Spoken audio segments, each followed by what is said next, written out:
Hello everyone, this is Infographics and welcome back to another reaction video. This time reacted to What Happens When You Die by the Infographics show.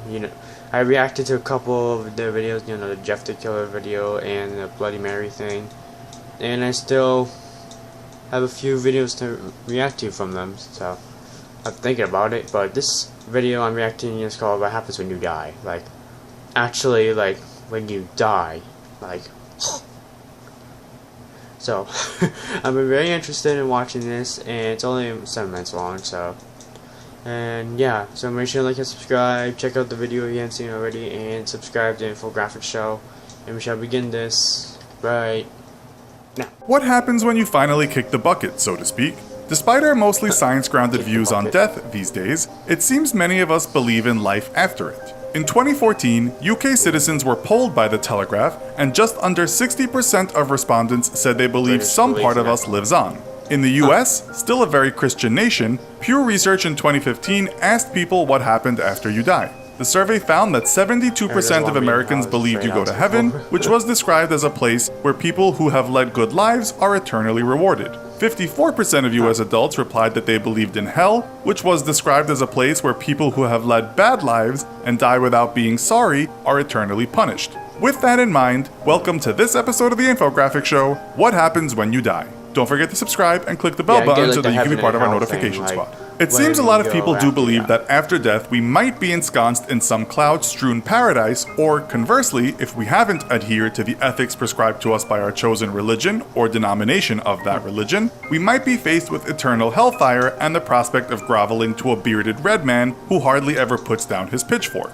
But let's start with some empirical realism and what actually happens to the body when we die. Physicians know you're dead because the heart stops beating and there is no longer any electrical activity in your brain. Brain death equals dead, although machines can keep you going a little bit longer. You can also have what's called a cardiac death, which means the heart stops beating and blood no longer flows through your body. The strange, even wonderful thing is, people that have suffered cardiac death but have been brought back to life have said they were aware of what was going on around them. Others have talked about walking towards a light in such a near-death experience. You can be brought back from what we call clinical death, but you only have a grace period of about 4 to 6 minutes. But let's say you get to the light and pass through. This is what we call biological death. Game over, the final whistle, dead as a dodo. This is where it gets kind of undignified, but what do you care, you're dead. Once you're definitely no longer with us, your muscles relax, and this means your sphincter will too, meaning that triple whopper and large fries you had for lunch will spill out of you. The gas you have in you may also leak out and cause a stink.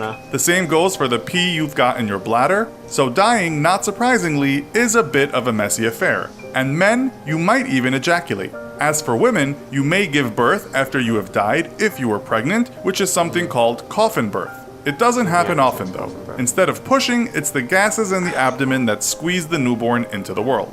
As the body gets rid of what is trapped inside, noises may be emitted from your mouth as air escapes. Nurses and people working close to dead bodies have regularly reported hearing very alive-sounding moans and groans coming from dead bodies. You may twitch, but this doesn't mean there is life in you, these are just muscle contractions. You could also soon get an erection if you died lying on your stomach and the blood flowed down there. All your blood will pool to a certain area of your body. This is called livor mortis, and it's the reason parts of you will have that dark purple color you have seen on TV. These are the lovely things that can happen quite shortly after you go. With no blood flowing through your body, it will begin to cool down, known as algor mortis, or simply death chill. It will keep cooling until it is the same temperature as your surroundings. You will become stiff within about 2 to 6 hours, and this we call rigor mortis. This is because calcium is getting into your muscle cells. Cells break down without blood flow, and this leads to bacteria growth, and that's why you start to decompose. You may look like your hair or your nails have grown, but that isn't the case. What is happening is that your skin is receding, giving the impression of growth. The skin will loosen too, and blisters will appear on the body. The next stage is putrefaction, when bacteria and microorganisms start feasting on you. You'll soon start to stink as bad as anything you could have imagined while you were alive. One person described the smell as rotten eggs, feces, and a used toilet left out for a month times 1,000. It is unholy. Soon everything that is soft becomes liquefied, with things like bones, cartilage, and hair remaining strong. You're already well on your way to decomposing by the time you are being put in the ground, but if embalmed and buried, decomposition could be a slow process. Left above ground, you'll be a liquefied mess within about a month, feasted on by insects, maggots, plants, and animals. Underground, some experts say it might take 8 to 12 years before you are reduced to nothing but a skeleton. After around 50 years, even your bones will become part of the earth.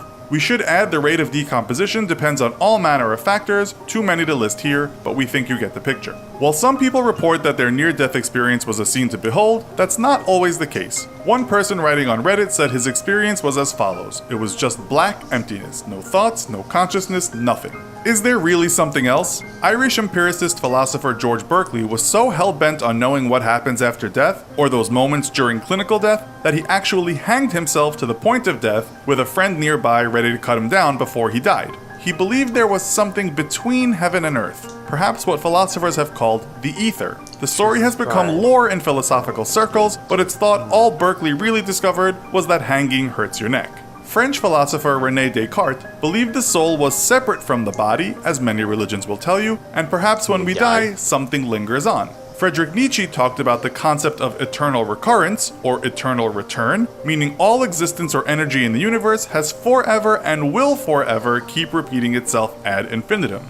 You live the same life again and again forever. Now, doesn't that make you want to live well? Here we can make similarities to the Buddhist belief of the Wheel of Samsara, wherein all souls or lives will begin a cycle again after death, except not the same exact life. Something we call reincarnation, which some people say is connected to what we sometimes call deja vu. Buddhists believe we can end this vicious cycle if we can become truly enlightened, therefore achieving nirvana. Or do we make our way to heaven after our bodies stop working, tipping our cap to St. Peter at the pearly gates, hoping he won't deny us entrance for stealing that candy bar when we went on a school trip to Niagara Falls? Will we be taken into paradise, a place replete with excellent foods and gorgeous maidens that make your dead knees go weak? Or will we simply seed the earth, our souls nothing more than a worldly fancy that took our minds off our cosmic insignificance and the feeling of futility that we sometimes experience here on terra firma? While this video was pretty grim, let's for a second step away and think about your life now and how you can make it better.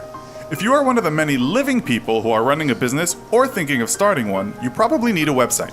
But since we all have limited time on Earth, you don't want to spend too much time figuring out how to set everything up and then keep on worrying about maintenance. We share that mentality, and that's why we love using Squarespace. Squarespace has a huge library of beautiful designer templates so that you can be up and running within minutes. You will never again have to install, patch, or upgrade any components on your websites ever again.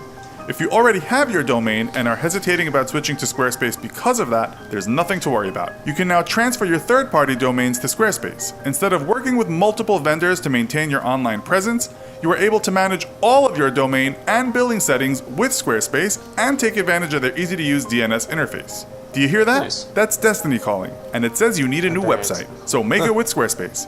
Check out squarespace.com for a free trial, and when you're ready to launch, go to squarespace.com/infographics to save 10% off your first purchase of a website or domain. That's it. And yeah, it's just the end of that. So basically, this is what happens when you die, I guess. So yeah, like rotten, like worms and maggots and like bugs like that, start to take over the body and all that and it takes about 8 to 10 years just to be your body to be a skeleton after you die, and yeah, mostly something like that, stuff like that, and just like what he explained. I don't know. So anyways guys, make sure to like and subscribe and check Infographics if you haven't seen them already, and the video, and I'll see you guys in the next video.